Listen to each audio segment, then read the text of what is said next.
Hello and welcome to the COMLEX Instant Review. Let's talk about some of the high-yield topics in immunizations that you're likely to see on the board exam. Let's start off by talking about the Hepatitis A vaccine. All children between 12 and 23 months of age should receive it, and 2 doses, usually 6 months apart, should be given. Also, for other high-risk groups such as the liver diseases or drug use, clotting factor disorders, or any occupational exposure risks, homosexual men or bisexual men, all these should receive hepatitis A vaccine. Again, it's given between 12 and 23 months of age. 2 doses, 6 months apart.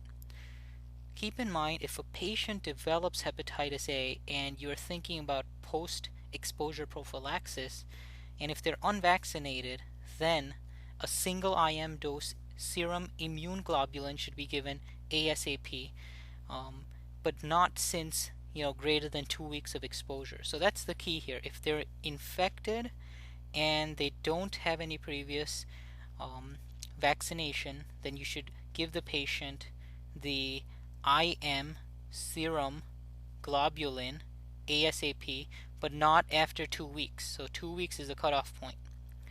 You can also give the first dose of hepatitis A vaccine at this point. So giving a combination of HAV plus the IG immune serum globulin. If they've had at least 1 dose of the vaccine at least 1 month before the exposure, then no IgE is needed.